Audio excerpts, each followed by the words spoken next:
organized, ready to go. So with that, we will call the fourth quarterly meeting to order, and would call on our secretary, Regents Thomas, to please call the roll. Regent Bell. Present. Regent Paul. Present. Regent Brinkley. Present. Regent Grundy. Present. Regent Dennison. Present. Chair Milliken. Present. Regent Nichols. Present. Regent Spiller. Present. Secretary Thomas. Vice Chair West. And Regent Harris. We're happy to have a full complement today. It's nice to have everybody together. We're all glad to have you here as well by Zoom, and glad to have the rest of you here in person. Ms. Nichols, I think this is the first time you've been able to be here in person, and we welcome you to our meeting. Thank you very much. Glad to be here. We're happy to have you. You have each been provided with copies of the minutes, and I'm sure have had an opportunity to review those. Are there any additions or corrections to those minutes? If not, I'd entertain a motion to approve those minutes. Have a motion, a second. Second. All in favor say aye. Aye. Opposed, no, and motion carries. The first item of business on our agenda for today pertains to academic affairs. Regent Bale. Okay, thank you very much, Chairman. We have a rather brief agenda and followed by an interesting information item. Ms. Fisher is here, and we have 3 action items. We'll take them separately, I think. Yep. And action item 1 concerns suspension of the minor and forestry program. Yeah, the first one has to do with a suspension of the forestry minor. It turns out that there's a low number of enrollees in that, and the people who are in that program asked to move it or do suspend it. Any questions? Provost? If not, we'll entertain a motion to approve action item 1.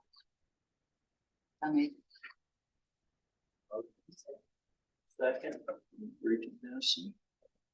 All those in favor say aye. Aye. Opposed, like sign. Motion passes. Second item concerns suspension of Master of Science in Child and Family Studies. Yep. Again, asked by the faculty because of a reducement in enrollment, and what they are doing in that in its case is to put the resources towards one of the other programs in the college. Questions, comments from anyone? If not, all those in favor of action item 2, suspension. Need a motion? And a second from Regent Thomas. All those in favor say aye. Aye. Opposed, like sign. Motion passed. Last item is concerning some emeriti appointments. The first is Dr. Fred DeGraves, who came here in 2011 as an assistant professor in agriculture and ultimately served as the chair of agriculture for a period of time. He's mostly known for the fact that he's the vet and was the vet at the farm, as well as the vet advisor, who was incredibly productive at getting students into vet school, especially at Auburn with the deal that we have with Kentucky, between Kentucky and Alabama.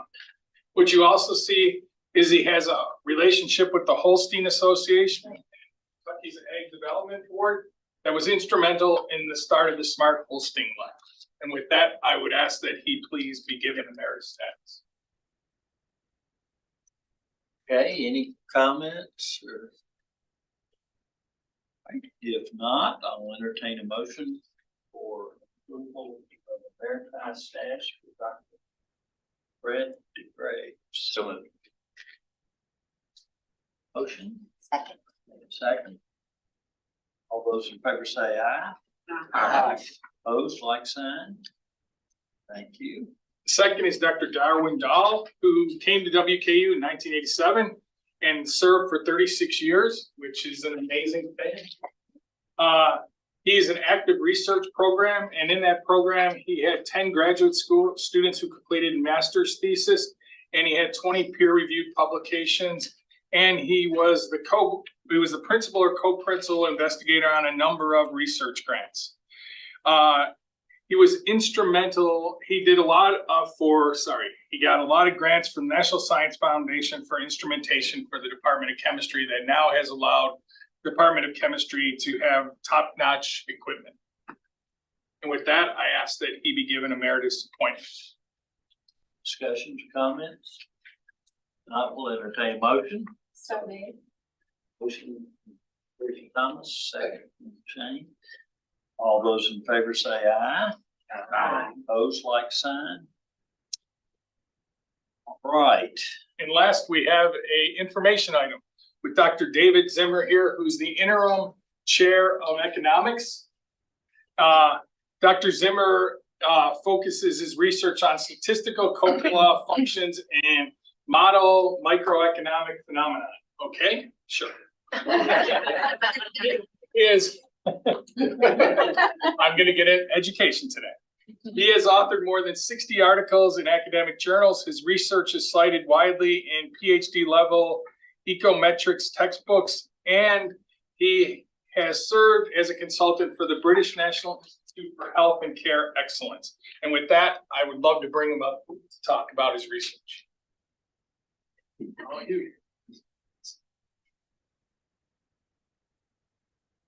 Thank you very much, Dr. Fisher, and thank you to the entire board. This is pretty exciting for me. I was never a student at Western Kentucky, but I grew up not far from here in Evansville. And I always regarded Western Kentucky as this large, intimidating place to the south. I had a few relatives who went here, so from an early age, I always held this place in pretty high regard. And then when a job opening came up, I regarded it as a really good fit for me. I'm now in my 17th year, and I can say this has been a wonderful place to pursue an academic career. And now the opportunity to speak to the governing board, even for a few moments, it is pretty cool for me. My research deals with a statistical tool known as a copula. And to try to give an example of what that means, picture a mortgage in Kentucky. So a mortgage is, of course, just an interest-bearing asset, like a bond. And like a bond, it will then trade on secondary markets once it's created. That's true of most mortgages in this country. Once they're originated, they slosh around in financial markets, which sounds kind of dangerous, but on net, that's a good thing for all of us.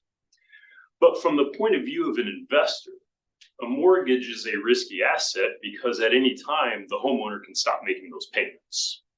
And one thing that might cause that to happen is if the value of the home goes down. That will create an incentive for the homeowner to just walk away from the mortgage. So as investors, if we are looking to protect ourselves from this kind of riskiness, one option is to take advantage of the age-old idea of diversification. Let's blend the mortgages into a unified asset. The mortgage in Kentucky might go belly up, but perhaps they won't in multiple places at the same time. The key question then, how linked up are the housing prices? If they're really tightly correlated, then we're not going to get much protection from diversification. Prior to the housing prices, the assumption was that price movements look like this. So in this picture, we see a positive correlation, which makes sense. Kentucky and Arizona are far apart, but they're subject to the same macroeconomic forces. So we expect the prices to move in the same direction, more or less. But focus on the southwestern portion of that picture. I'll take a magnifying glass to the southwestern portion of that picture. If we zoom in on the southwest, so this is bad times, right, when prices are plummeting. maybe we can detect a positive correlation there, but it's not real overwhelming. That just looks like a cloud of. So in words, during bad times, even if housing prices are fairly correlated, we can blend together mortgages and create safe assets. In fact, if we're really clever about how we blend these things together, we can create very, very safe assets, AAA safe, or so we thought. It turns out that housing prices really don't move like this. Instead, they tend to move like this. So here we again see a positive correlation, but the difference is that in the southwestern portion of the picture, that correlation has tightened. What this says is during bad times, when prices are plummeting, those correlations really tend to get very tight. And in words, that means that diversified protection that we thought was there tends to vanish at the very moment most. So putting these pictures side by side, prior to the housing crisis, Wall Street was grading these structured securities according to the picture on the left. And there's a good reason for that. The methods used to study stuff on the left, those have been around for generations. They're fairly easy to implement. The story on the right, though, that's far more difficult. That requires a great deal of computational muscle and a great deal of rather complicated statistics. The tool used to study what's happening on the right is known as a copy, and that's what I've dedicated my career to studying. I've been doing this for about 20 years now, give or take, and it's hard to stress how boring and dry it is. 20 years ago, no one wanted to hear from me. I found it interesting, but it was hard. It was hard to get much of an audience. And then overnight, this stuff obviously became very important. That's a copula typeset onto the cover of a mainstream magazine. Never thought I would see that. And then even more shocking to me, this material actually gained some mainstream treatment in a Hollywood blockbuster. I'm embarrassed to say I only recently saw this movie. But what do Brad Pitt and I have in common?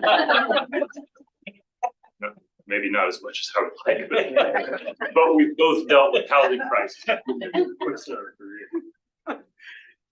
So in sum, I've dedicated a large chunk of my research career to studying economic phenomena that are related, but kind of in intricate, nuanced ways, such as what we see on the right.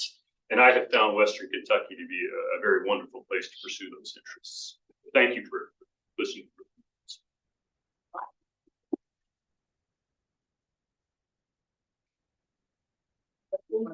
Questions, Dr.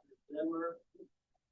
At our August retreat, we reviewed a book called Knowledge Towns, and it talked about Boulder, Colorado as an example of housing markets gone awry, and I think we're seeing here in Bowling Green a lot of talk about affordable housing. Is what you do, are you able to give people advice or? Housing markets tend to be pretty unpredictable, and that's what makes them difficult to study. The supply considerations are volatile, and they can interact with government policy in unpredictable ways. The demand considerations are also kind of complicated. If I could do this stuff well and give people advice and anticipate, I'd be on a desert island right now. So, I mean, the answer is no. I can give advice after the fact. That might be able to describe it now. I'm a poor forecaster. Comments, other questions?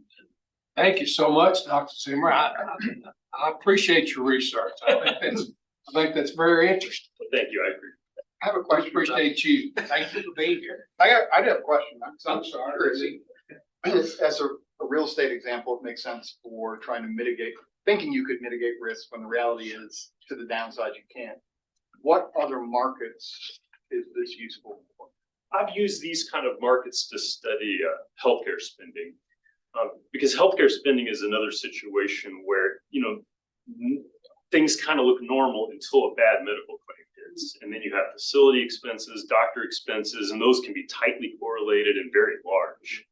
And maybe not the nice kind of elliptical shape that would be present during normal times. So there are lots of economic relationships that kind of exhibit that kind of tightening up in the tails. Thank you. Okay, very good. Thank you. Mr. Thank you, Taylor, sir. that's all the business of the academic committee. Very good. Number 2 on our agenda for today is finance and budget. Regent Brody.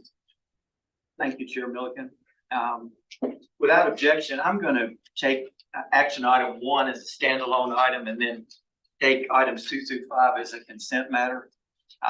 So action item 1 is the acceptance of the auditor's report and financial statements for the year ended June 30th, 2023.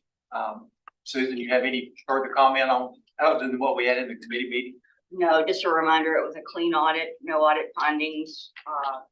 So another good audit, another good work by the entire university. The audit team is not present today. But if you do have any specific questions on the audit itself, we do have our university controller here. Any questions? If not, I would entertain a motion to accept the auditor's report and financial statements for the year ended June 30th, 2023. So moved. By Regent Franklin, Second. second by Regent West. All in favor, say aye. Aye. Opposed? Motion carried. And as I said, now if we could take action items 2 through 5 in finance and budget as the consent matter, without objection. I'll just ask if there are any questions. If not, I would entertain a motion to approve items 2 through 5 in the finance and budget as a consent. So moved. Second. Motion been made and seconded. All in favor, say aye. Aye. Opposed? That concludes. Finance and budget. Very good. Moving right along. Yes. Item number 3, student affairs, Regent Dennison. Looks like we have one information item, and I'll call on Dr. Ethan Logan to present that. Thank you. Thank you to the board. Thank you, Mr. Dennison. Bonnie, we're assembling as we speak. It was a fast budget finance. So, Gonna be a record. yeah, that's all right. So, let me tell you a little bit about what we're going to talk about today. We have introduced the LLCs to the board before, and I thought it was a good time for us to have kind of a update. And so today, with the help of HR staff who help facilitate our LLC living learning communities in our halls, we have some actual testimonials from both faculty fellows who work with these groups of students in their living learning communities, as well as some students. And so I hope that you can enjoy some conversation about what's going on in our LLCs with some examples and some thoughts from our participants and our faculty fellows. So I'm going to introduce to you Blair Jensen, our Associate Director for Housing and Residence Life, and Cassidy Counter, who's our Program Director for our Living Learning Communities and facilitating those programs in Housing and Residence Life, and ask them to introduce our special guests today. So Blair, let me turn it over to you.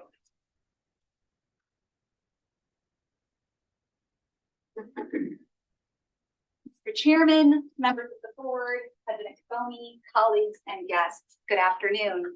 My name is Blair Jensen. I'm the Associate Director in the Department of Housing and Residence Life here at WKU. I'm joined by my colleague, Cassidy. She serves as our LLC Program Director. And we have a couple of special guests with us as well.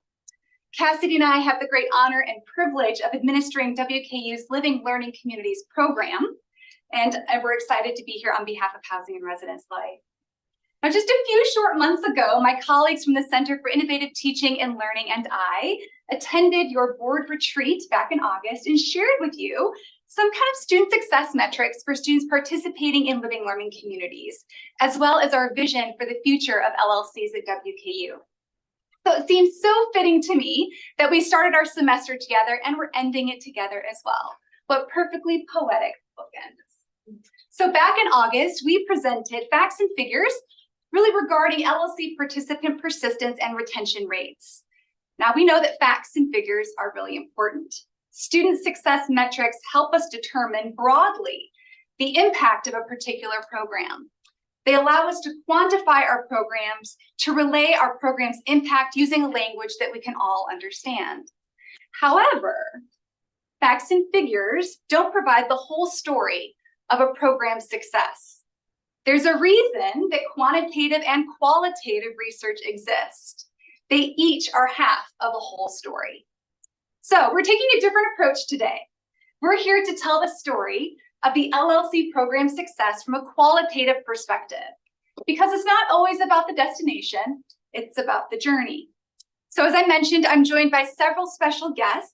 We have 3 current LLC fellows in attendance today. Ms. Monica Duvall, who works with our Business Living Learning community, Dr. Jeremy Logsdon and Ms. Jessie Hassung, who work with our Education LLCs as fellows. And we're also joined by 3 LLC students today. Luke Phelps, who is a C's LLC participant, Carrington Coppinger, who's a Journalism, Broadcasting, and Photojournalism LLC participant, and Trey Muller, our past Business LLC participant and current Business LLC resident assistant. So he's a second-year student that is continuing his engagement with the Living Learning community as a resident assistant. And each of them has a story to tell. So we're going to start first with our LLC fellows.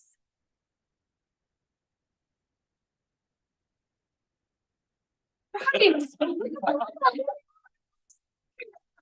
fantastic. Okay, so we're going to start with Ms. Monica Duvall. In what ways has the LLC influenced student engagement in the classroom setting? So when I started thinking about how the LLC has really influenced engagement in the classroom setting, all I could really think about was relationships. And most of you all know that relationships in the business world really determine success within the business world. And that is the same thing within the LLC. So the LLC students form relationships with each other. They also form relationships with the fellows. And those relationships then go into the classroom. They increase engagement. They're comfortable. I think Trey can attest to this, especially within the business LLC. The students are really engaged in the classroom. Maybe not in the beginning. The beginning of the semester, they're nervous. They're uncomfortable with each other. They're uncomfortable with me and our other LLC fellow. But as the semester goes on, their engagement increases because their relationships increase with each other. I kind of started thinking about the beginning of this semester. They were all nervous. I'd ask questions. No one would raise their hand. They'd all look at me, like, or put their heads down and hope that I didn't call on them. Towards the end of the semester, they're all raising their hands. They're all wanting to be engaged. And really that has to do with Regents, the dorm that we're in, the way that they engage with each other in the pods. They study together. We started math tutoring together, just things to really get them engaged with each other. And that has also led to increased student engagement in the classroom. Next, I'm going to ask Dr. Jeremy Logsdon to step forward. Share a time you engaged an individual student in your LLC. What was the outcome of your interaction? So I emailed the student to have permission to tell the story. Her name is Maria Carey. I had her in class last fall in ED 250, our Introduction to Education class. And as I was going through my roster and I saw the name Maria Carey, I made probably the same mistake that many of you would say. I said the name Mariah Carey. And so we immediately kind of bonded on that. You know, she had a good laugh about it. She was a wonderful student, earned an A, took part in all of our activities. This past spring, she emailed me, Dr. Super, Daniel Super, who was one of her other professors, and Mrs. Sung, who she knew as a fellow. And she shared with us that her mother had just been diagnosed with cancer, and that this was going to be her last semester at WKU. And she said she wanted to thank us for her time in the program, but that she was going to have to go back home to work. And she ended the email saying, if you can, it was a financial decision. It was not a case of I need to go home because my mother is actively dying. It was a case of we can no longer afford to come here. She said, if there's anything you can think of that could help, please let me know. So we immediately said, have you applied for scholarships? Like, did you fill out top dollar? So we helped her through that process. And we were able to get her scholarships through that program that let her come back here. So her mother is still with us. She's undergoing treatment quite well. But just because she reached out to us, even though we had mentioned top dollar and other ways to get funds previously, just by virtue of her reaching out and having that relationship with us, we were able to guide her to a process that she's still here at WKU with us and hopefully will be for the next 2 years until she graduates. And I don't think that would have happened without being in the LLC. Because it requires a special relationship and a lot of trust to disclose that kind of information and struggle as a student to a faculty member. And so having interacted with you as part of the LLC paved the way for that interaction to take place and for you to retain that student element. And then last but not least, I'll invite Jessie forward. What impact has participation in the LLC program had on you? What has been your greatest takeaway? I was so thankful that I got to answer this question. For me, the course that I teach is when they are seniors before they're student teaching. I teach math methods, how to teach math to kids. It's the best course in the world. But with our LLC students, they are freshmen, incoming freshmen coming, and so I don't often get to work with the beginning bookends. And so for me, the past 2 years, getting to build those relationships with those students, connecting with them, helping them on their journey, advising them has been huge to me. So my biggest takeaway is just simply getting to know them, building those strong foundational relationships so that when I see them in a couple of years, if they are dual cert or elementary education majors, and a lot of them are, that we can continue that relationship, that working relationship with one another. So it's been such a huge impact on my life. LLC has provided so many opportunities for me to get to know the students at a deeper level. And I think one of our takeaways this semester, Dr. Logston is a big horror movie film buff. I am not. So I'm an elementary education major, so you get that, right? And I think one of our testimonies to those relationships is we had our annual horror movie film at the Capitol Center this semester. And how many students do we have? We had over 80 students, which is a big leap from our first year of having 15. The next year 60. It's been growing. But almost every one of our LS students came, including some who had to leave because Scream 6 was a little too intense for them. But they still showed up just because of the relationship they had built. Thank you so much for that. Now we're going to invite our students to share their experiences as well. We've got our students up there, and we're going to start with Luke. What impact has participation in your LLC had on you academically? So participation in my LLC has positively impacted me. Since we're required to take some of the same classes in our LLC, I can easily go down the hall and ask either my friends or even my roommate, if I have a question on part of a homework assignment, it's very easy for me to do that. Since we're all taking the same classes and usually in the same type of majors, it organically creates a good study group. And you're participating in the SEAS LLC, or School of Engineering and Applied Sciences. Yes. And how has participating in your LLC helped you connect with other students? So I've actually had a really cool opportunity of being from Bowling Green originally. Not only that, but I am a child of a professor here. So growing up on campus and coming to football games on the weekends as a child, it's been very different being able to grow my own opportunity and have a different social aspect other than the ones that I've been had in my past. So being able to connect with other students, not only from Bowling Green, that was my worst fear coming to Western, was being stuck in the same friend groups. But through the LLC, I've been able to make an absolute brand new family of amazing people who are like-minded with me, and it has been a great opportunity. So and then we'll wrap up here with Trey.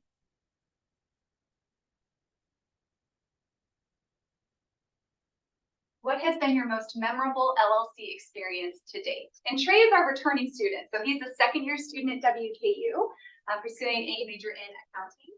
And he is currently serving as a resident assistant for the Business LLC. So he has had an engagement with this program going on 3 semesters.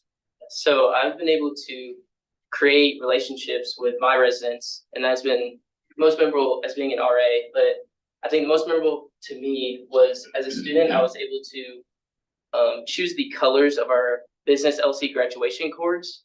And we were able to choose the colors green, yellow, and purple to represent the pods and Regents. And just being able to be a part of that group and create my history here, just as y'all do every day, making these decisions, I believe that was the most memorable experience for me. And so how do they earn the cords in the Business Yes, so it's a app called Suitable, and there's an LLC badge. So you have to have a meeting with one of our fellows, which I had a meeting with Monica. I think it was about an internship.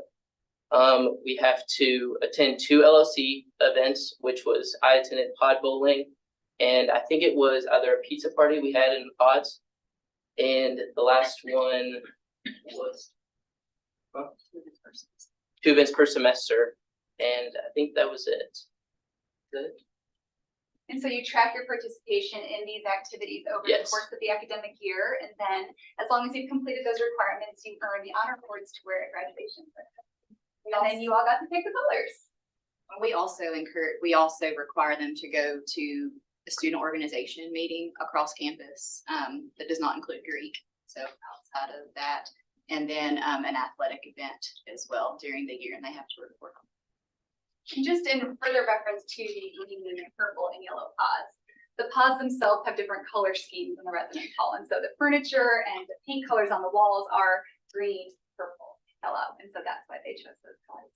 Great. Well, thank you so much for sharing your stories. And these are just 6 stories. We have over 700 students and several faculty fellows, staff members and faculty members that help support these programs on our campus.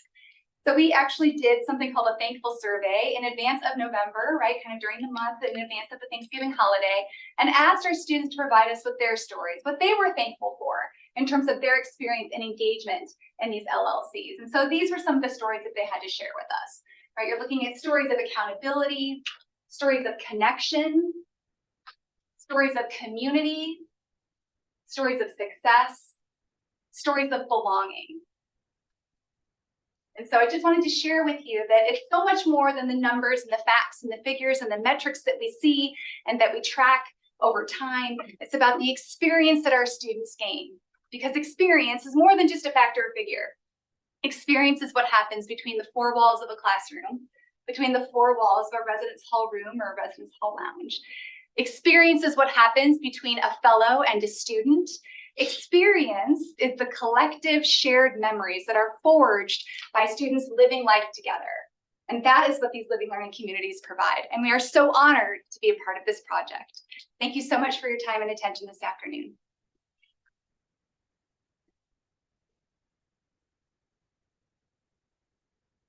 Thank you so much for an outstanding presentation. Just outstanding. Any comments from anyone? I have been lucky enough to have some parents that have pursued me and talked about how great, particularly the engineering, living and learning was in education. So I think it's wonderful. You know, I think especially taking freshmen that don't know what they're doing and putting them in the community with other students. And I'm so glad you're to hear you've had a obviously positive very experience. excited with what you do and you believe in it. I do. That shows. Thank you for what you do. Thank you very much. And a little plug for the Engineering LLC. They're actually offering a study abroad opportunity come summer. And they're going to get a chance to go to Barcelona, which I think is fantastic. And those are the types of enriched experiences that we're working to build in all of our LLCs, kind of in terms of the program. A little plug for them. And we just recently opened our housing application on December 1st. We had over 800 students apply within the first week of the application being open, and nearly half of them submitted an application for a living learning community. So we know that this is a draw to WKU, and they're gaining a really great experience as a result. So I will add to the comments. I had the good fortune of having folks over for dinner who worked on this project to hear from them, to learn from them about what it is we've accomplished and what comes next. And so what you're hearing is overwhelming success. It's a good thing when a $60 million check is written that it creates what we all hoped it would create, both in terms of retention and persistence, but also on the student experience and deep engagement within academics on the social side. What comes next is being able to think about how does that first year experience extend into years 2 and beyond, because as these communities are created, they want to hang together. And we're not 100% of the way there on figuring out those who want to continue to live at least approximately, how do we accommodate that in an intentional way that's systematic and works to create it, not just by happenstance that we'll all decide to be roommates and then we'll all apply at the same time together, but there's a process for it. So we're working toward that because that will help with sophomore to junior retention, which is already high. It is nationally, but a place to do some work. More importantly, you hear that we have excess demand and limited capacity to do LLCs in collaboration with a facility that's built in pods. And so we have begun the conversation along with the Student Life Foundation on how by 2026 or 27 do we replace Hugh Poland and Douglas Keene halls with the match set of the first year village. So they're beginning to work toward that. And we'll have news, I hope, on that in the next 6 or 7 months. I think this program also speaks loudly to what we talk about and have talked about for the last several years. If you're trying to achieve success, you do it through meaningful work and meaningful relationships, and those shared experiences are creating those relationships that matter, mean a lot, and ultimately lead to success. So, great program. Thank you. Thank you. Thank you, thank you, thank you.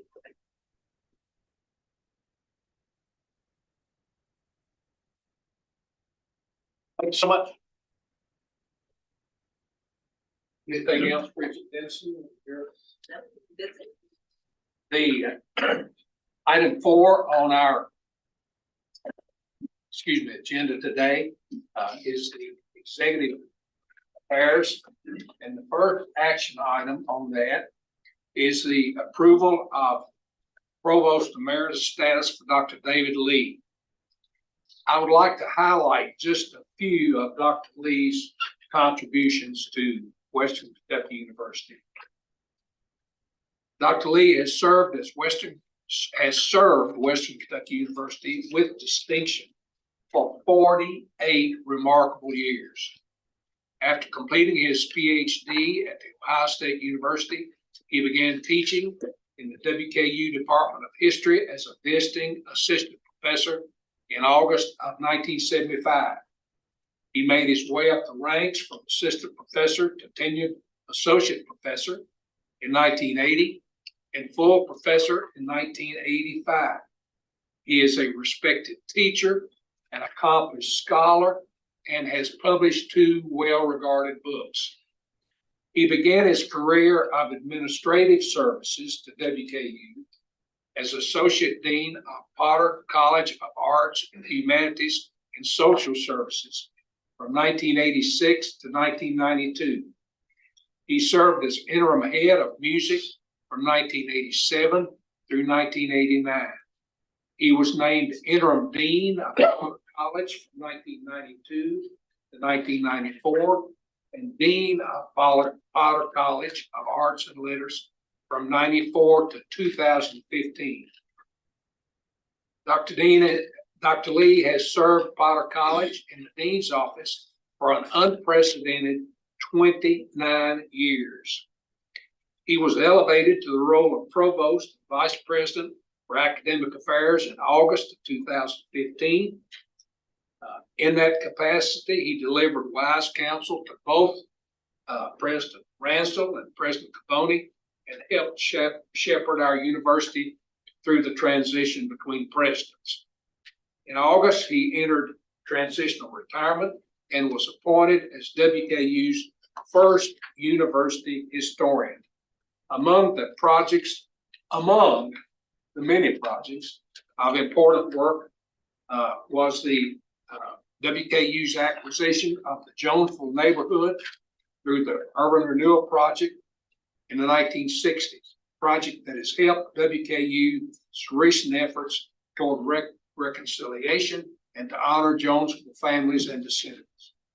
Over the past 5 years, Dr. Lee has conducted research to write and update history of WKU, a work that combines his commitment to WKU as an institution and his vocation as a historian.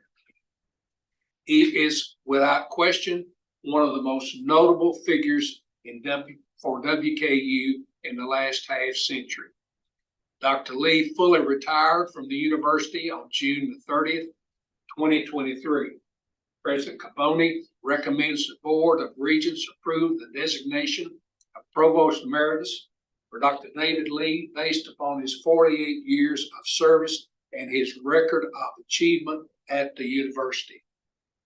I'll be happy to entertain such a motion. Second. Have a motion and second. All in favor say aye. Aye. All opposed, and the motion carries. Congratulations, Dr. Lee.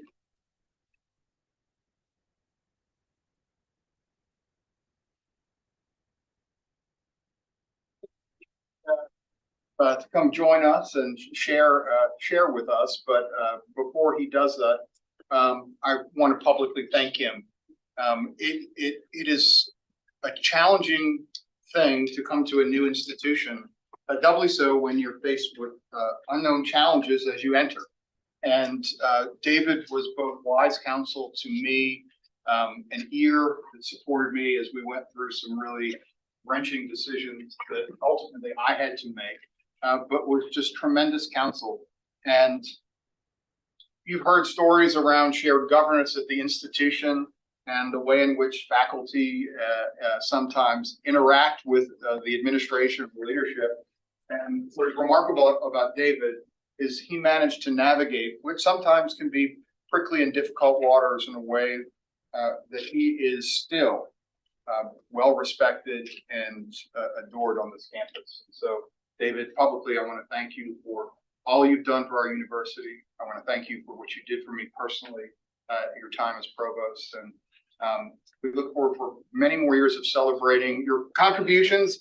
He doesn't stop working, even though he's retired. So it is wonderful. So thank you for being here. I appreciate that. Thank you very much, President. And I was asked to say a couple of things, so I timed it as 3 minutes. So I'll try to be to the point right away.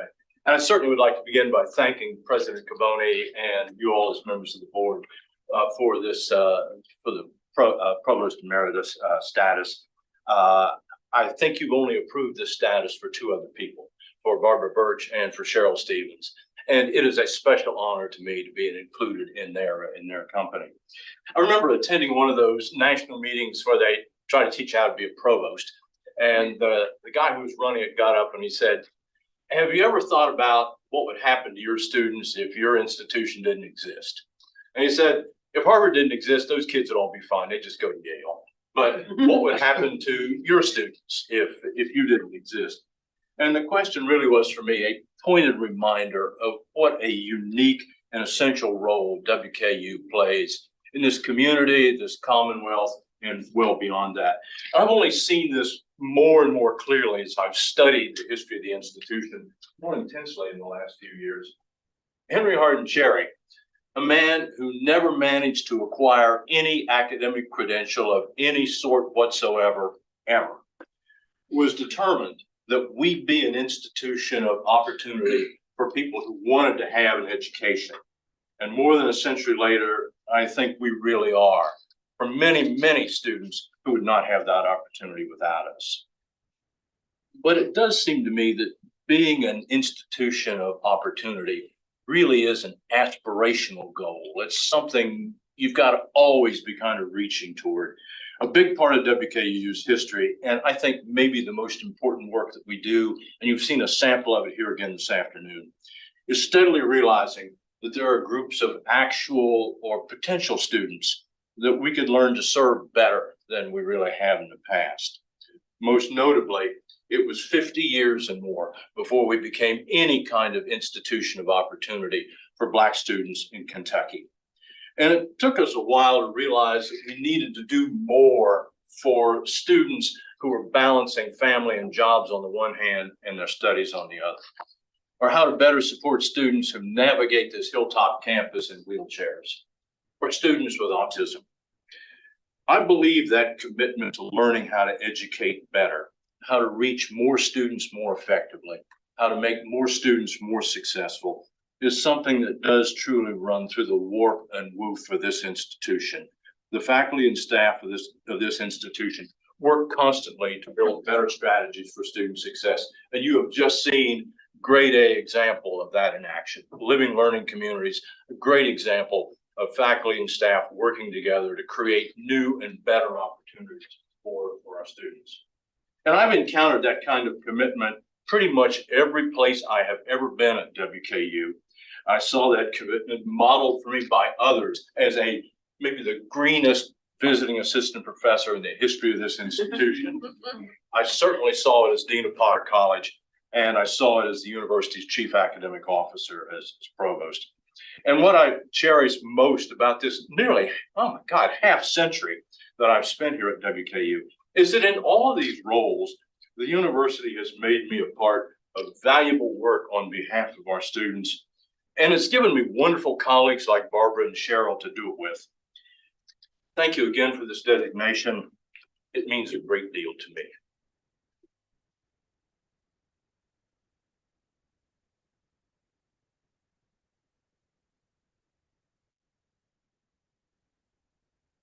Thank you so much, Dr. Lee, for those comments.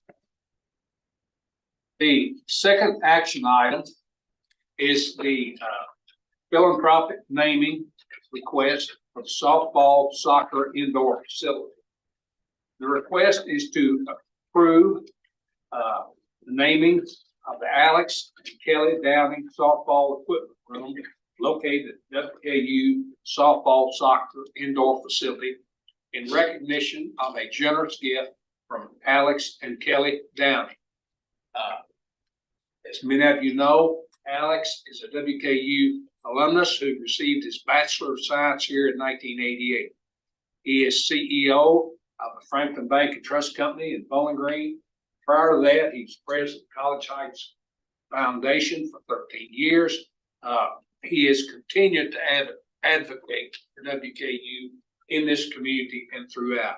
He has served on numerous boards and committees, all in support of WKU for the last 32 years. The request and recommendation of naming is in recognition of his generosity and that of his wife's to WKU. So I would like to entertain a motion to approve the philanthropic naming of the softball equipment room to the Alex and Kelly Downing softball equipment room. Do I have such a motion? Have a motion and second. All in favor say aye. Aye. Opposed, no. The motion carries.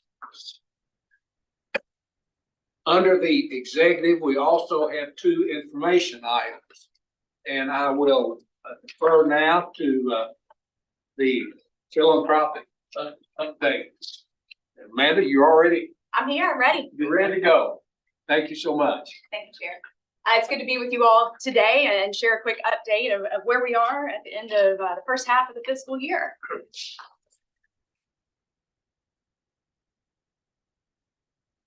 There we go.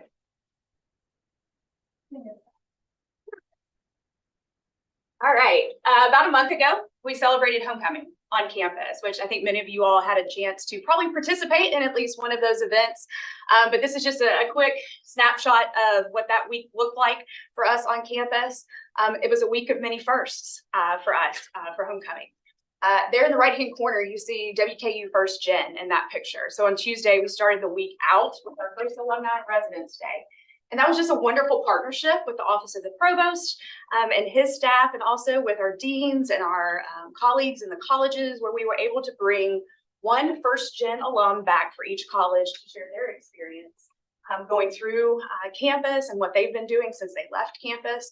Really great day, the first of many to come, that we plan to do more alumni and residence programs as we move forward. It was really great to have that in conjunction with our homecoming celebrations that week.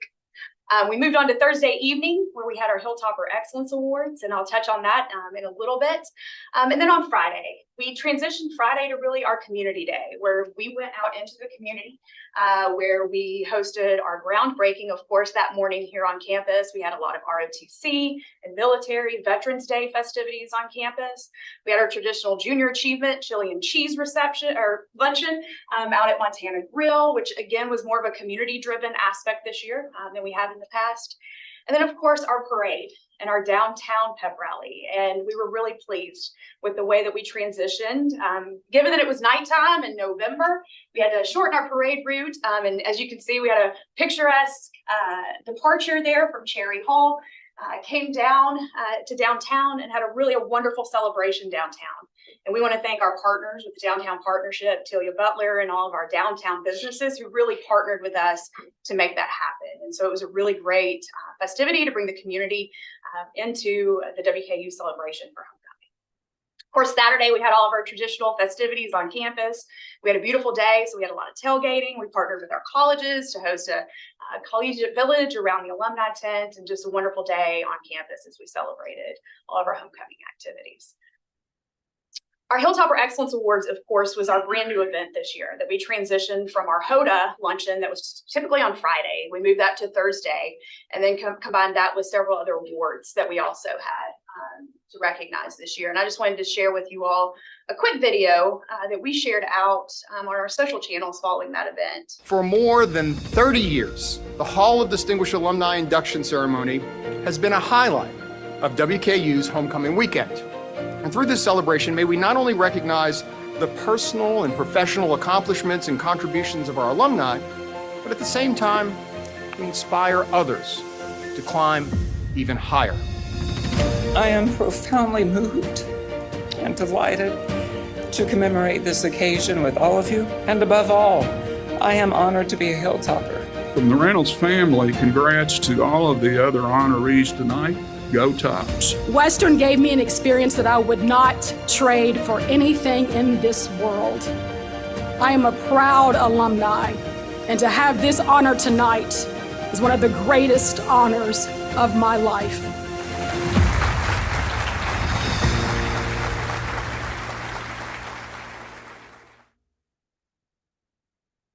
It was a wonderful evening. We started a new tradition, and the feedback's been really great. We, of course, did a survey out following the event, and we've gotten a lot of wonderful feedback from those who attended, and we look forward to growing the event as we move forward next year. I'd be remiss to not mention that we are accepting nominations for all of our awards. Our HODA nominations have typically been a pretty extensive process of putting together a lot of information, packets, materials. We really condensed that process now, where if you can just send us names and people that you have ideas that would be worthy of HODA nominations, we'll do all the research. We'll do all the legwork for you. So if you have any names to pass along, please, you can share those with me, and then we'll get those to the team. But I also want to take the opportunity to thank our team. As you all saw, we did a lot of different events this year. We changed a lot, and really our team stretched themselves to take all of that on, and it went off without a hitch. And so I'm really proud of our team and the effort that they put forth for our homecoming events this year.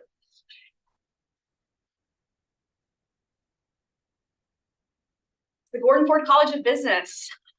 We've talked a lot about this in the months leading up to today. I wanted to share with you all that we've established our naming opportunities for that building. As you can see, there is a wide range of opportunities for folks to get involved, starting at $15,000. So again, as we've mentioned previously, we really want this to be a grassroots effort to hopefully bring opportunity for a lot of individuals to participate in naming something in this beautiful space. We've already started some conversations with some of our lead donors that are going really well. We'll be able to announce some of that later in the spring. And in January, my team, along with the president, will be out more meeting with alumni and asking for their involvement in this facility. But wanted to share with you all those naming opportunities. And if any of you are interested, you know where to find me.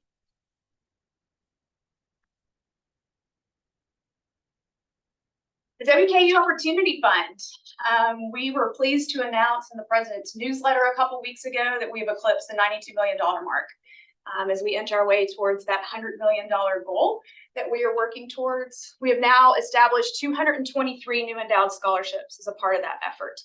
Really remarkable work on everyone since 2017 to establish these new scholarships for our students for opportunity and access. See our good friends CJ and George there on the screen, along with their 2 recipients. They were our speakers last year at our scholarship celebration, and we currently are planning what our new scholarship celebration in April will look like. And we'll have more details on that after the first of the year. But thank you, George and CJ, always for what you do. They are a hard act to follow, and their students did a wonderful presentation last year during the scholarship celebration. So more to come on that in April.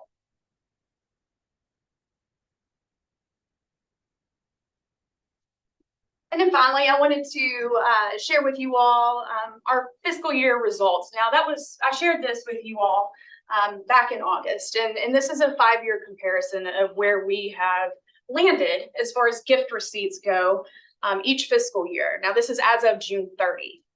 And as a reminder, gift receipts are not overall productivity. Gift receipts are really financial health. That is what we are cash flowing. When you look at productivity, overall productivity includes things like planned gifts, when someone documents a request with us, some other non-charitable gifts that come into the institution. Of course, that can vary widely across the year. So this is a number that we like to look at for consistency and to look how we are growing the financial support of the institution. Gift receipts in combination with productivity is what we report when we talk about campaign counting. So when you start hearing, the 303 million when we raised over a decade, that's overall productivity. So that includes gift receipting, planned gifts, more inclusive number. But as you can see on this chart, it's a little blurry up there. Apart from fiscal 21, which of course was our COVID year, we've been fluctuating about plus or minus 10%, which is pretty consistent when you look across a 5-year period. The 2 highest years of 23 million both included a 7-figure gift, and WKU traditionally has not received a 7-figure gift in every single fiscal year. So again, when you even take those outliers out, we would be incredibly consistent over the past fiscal years, 5 fiscal years, as far as gift receiving goes. Given the headwinds everyone is facing in the industry, economic uncertainty, declining discretionary income for our, the middle class, which is our primary constituency, we continue to hold our own and match, if not beat, a lot of our partner institutions when you look at an annual basis. Like everyone on campus, we faced a lot of budget and staff reductions, and we have 55% less staff on our team right now than we did 6 years ago. So we recognize that the expectation is still there, that we have to increase financial support for the institution and grow philanthropic revenue for WKU's future. That's why we engaged Evertruth 3 years ago and created our digital, our DXO officer program. And now we've worked the last 8 months to bring that program in-house. So we are providing a significant cost savings to the university and to our budget to be able to right-size that program that builds us out for a future in our operation. We're also doing a lot of great work right now with BWF, which is a consulting firm to help optimize our back-of-house operations, prospect management, and then campaign planning, which I know is always something that we're talking about in higher ed. And they're really going to help us determine what's next and what's possible for us at WKU. Of course, with our limited personnel and resources, we always have to find ways to leverage those partnerships to help us do more and raise more for the institution. Just a quick side note, I feel like Dr. Bell here with a book review, but I'm currently reading Master of Change by Brad Stolberg, and his newsletter actually hit my mailbox this morning, coincidentally. And, he noted that as a culture, we've all grown obsessed with short-term optimization, efficiency, and results. But the importance of building routines and ritual, which we can equate to process, is essential to long-term performance and ultimately growth of an individual and organization. It really resonated with me this morning as I prepared to give you all this presentation and reaffirm that our current focus on really developing these sound business practices are what will help us grow this gift receipt number in the future to 25 and then hopefully $30 million in the not too distant future. I'm also extremely optimistic about the work that we are doing this current fiscal year. We've had a lot of great conversations this fall that I know are going to lead to some significant announcements in the spring of 6- and 7-figure commitments. So I look forward to sharing that with you in the spring at the end of our fiscal year. That's all I have for my report. Have any questions or or comments? I want to also commend Amanda and her team and those of you who in the room who work closely with me, or those of you who know me, know that every time I sit down with somebody, I ask them what's next and why are we continuing to do the things we've always done and what could we do differently and better. And then I hold the folks accountable for those outcomes. And it's difficult to innovate and create change when things have been the same for a long time. And so the team this year really spent significant time on how do you elevate and transform events in a way that will benefit the university. But with that came having conversations around, well, you can't change that. We've been doing it for 50 years. And what you saw in the results, certainly with homecoming and the elevated evening events that formerly was HODA, is that transformation can create new energy, new engagement, and new opportunities. And so that also takes courage. And you're gonna hear things from people who don't like change. And so to Amanda individually and to her whole team, just a great deal of thanks and congratulations. It was a remarkable celebration and continuing to create success. Thank you, Amanda, so much for that presentation. Thank you very much. Great presentation.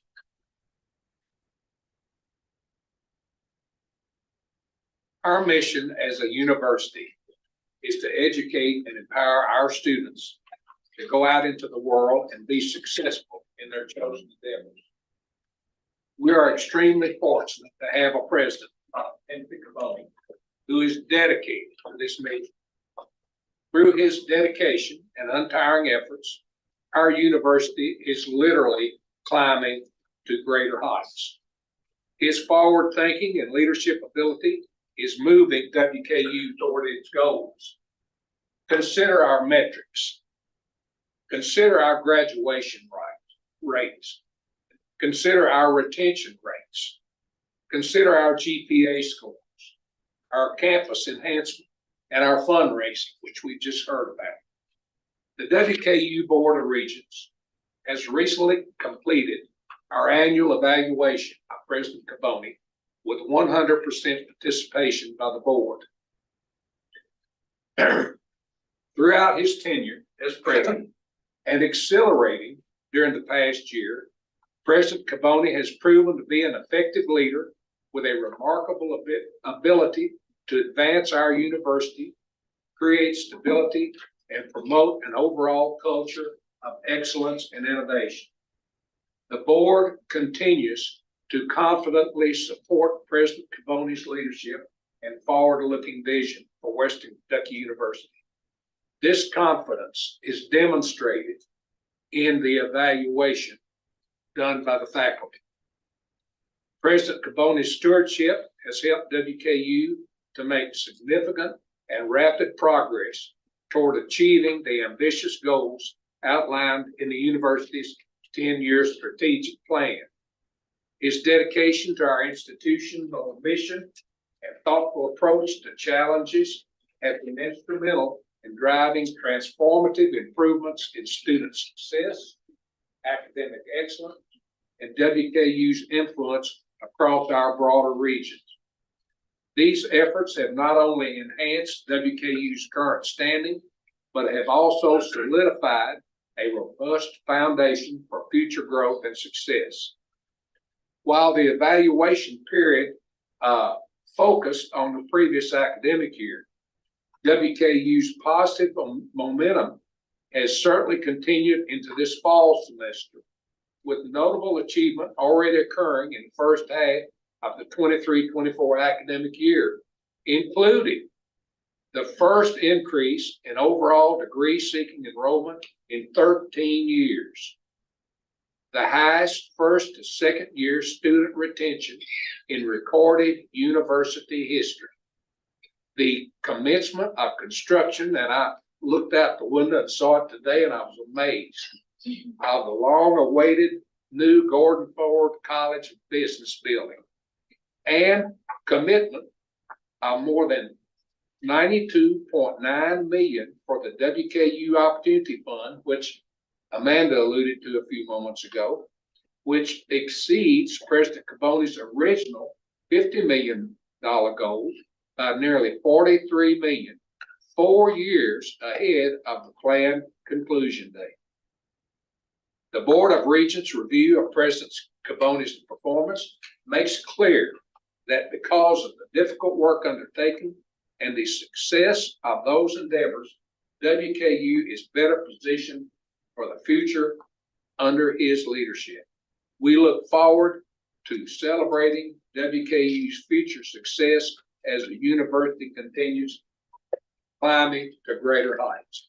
And we thank President Caboni for all of his efforts toward this.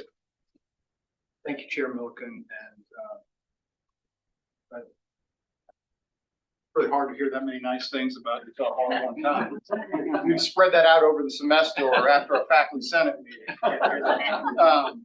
No, I appreciate the comments, and I will tell you that Casey and I remain committed to the work that we do here at WKU. Wake up every day and understand the weight of the responsibility, but also the privilege to serve this institution.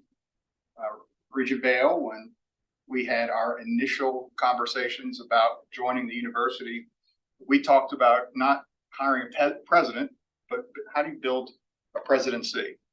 And so everything that you hear listed off as our accomplishments as an institution, and while I certainly play a role in almost all of it, none of it happens without a good team. And so to the cabinet and to the leadership of the administration, to the faculty, staff who do this work every day, they get my thanks. And for that, I'm grateful. Casey's grateful.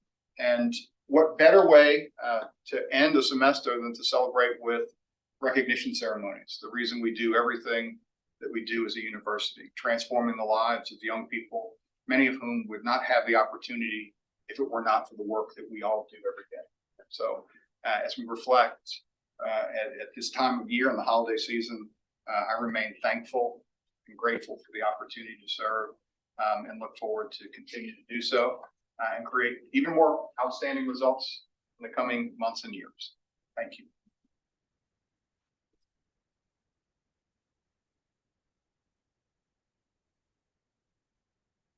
I would remind you of the future meeting dates, which is contained in your agenda. Do we have any other business that needs to come before the Board of Regents meeting today? Hearing none, I declare this